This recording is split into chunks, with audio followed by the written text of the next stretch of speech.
Chelsea? Yes. Hey, it's Rick and Carly at Wow Country 104.3. Hi. How are you? Are you a little sick this morning? No, I have a really hoarse voice. So sorry. Oh, one of those things where, like, you feel okay, but the voice is gone? Yes.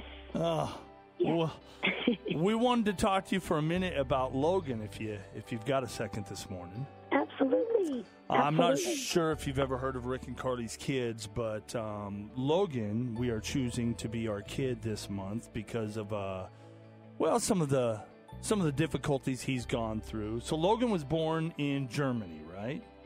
He was, yes. And you bring him into the family. You think everything's fine. Everybody thought everything was fine at birth until they discovered he has a rare metabolic disorder. Now, I don't even know how to pronounce this. What's it called? It's called Galactosemia. I'm so sorry, my voice is so awful. No, you're fine. Yes, it's so bad. Yes, it's called Galactosemia. So we went home, and everything was fine, and he got jaundice, so they had to readmit him into the hospital. Sure, which is a common thing.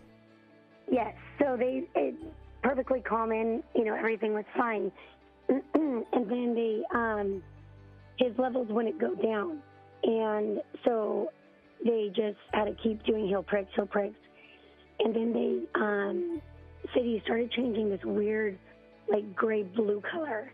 It was, like, greenish. It was really weird, and he became really lethargic. And we kept saying, there's something wrong, we need a doctor, and nobody acted, really worried. Because the doctor only visited, every so often because it was just jaundice.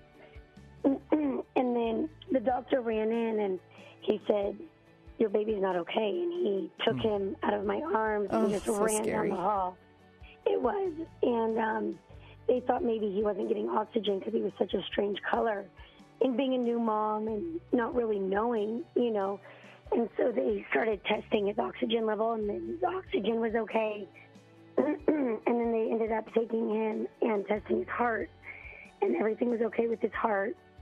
And then, thankfully, the doctor on call in the NICU said, I think your son might have a rare, metabolic disorder. And, of course, I had no idea what that was. So I said, what is that? And he said, it just means he'll need a special diet. And we grew up really healthy, and I said, well, we can do that, no problem. And I was just, like, begging him to give him that. And he said, you guys are going to be on the next medevac flight out of here. And so we had to go home and pack, and not knowing, how long we'd be gone or whatnot. But my husband wasn't able to go on the flight because it was there wasn't enough room. So he had to fly commercial, and it was just all wounded soldiers. Wow. So we went and packed, and we went back to the hospital. And the next morning, we took an ambulance ride, and it just opened up to the back of the C-17. And it was just stacked with wounded soldiers. And what a story! That's it was pretty bad. So obviously Logan survived all of this, but there are some challenges that he's 10 years old now, and he's going through some difficulties with his speech, and it's a little difficult, isn't it? It is. We never knew all the challenges that it would come with, because he was fine. He was meeting all of his developmental milestones. Sure. We had to end up moving to Las Vegas because we couldn't stay in Germany, so they ended up moving us. And then he was meeting all of his milestones, and everything was great. And then, as like 18 months old, his nutritionist said, and he was like perfectly healthy as soon as they figured out what was wrong. But she said we got to keep an eye on his on his speech, because a lot of kids with galactosemia have speech issues. Mm-hmm. And we thought she was crazy because I felt like he was talking perfectly fine, for that age. Mm-hmm. And so then she said, well, let's put him in speech therapy. And then as he got older, it just kind of was harder to keep up. Yeah. And so then, he was doing great in school, but we always thought maybe some of the learning had to do with his speech. And he got into a program at 3 that only allowed him to be in there if he only had speech problems. And he did, he was always doing really well, but as he got older, it got harder. And so then we moved here about 3 years ago. We got stationed here. And then we noticed, he was falling further behind. So we had more testing done, and, it has, affected him in other areas. So he goes to occupational therapy, physical therapy now, and speech. And we just entered him in music therapy.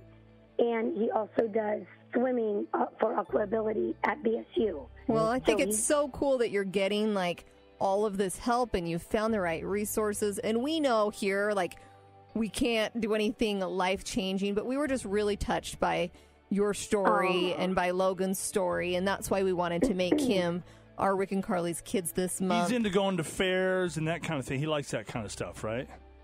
The fair, we pray at night, and he always prays that the fair will never leave because it's his favorite thing in the world. That's so awesome. That's awesome. Well, we're going to hook up your whole family with every fair we could think of. Yeah. So the Canyon County Fair, Western Idaho Fair, and we're also sending you to Lagoon if you want to take a little road trip. That's it, yes. Are you kidding? You guys are awesome. Yeah, that is too cool. You tell Logan to have a cool. good time at the fair. You bring him out there. Mama, have fun as well. You and your family are taken care of, and thank you for being such a good mom and hanging with this kid and doing everything that you can. Well, we really appreciate you guys calling. It's really sweet of you.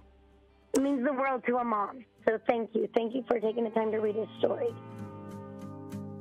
You feel like a candle in a hurricane, just like a picture with a broken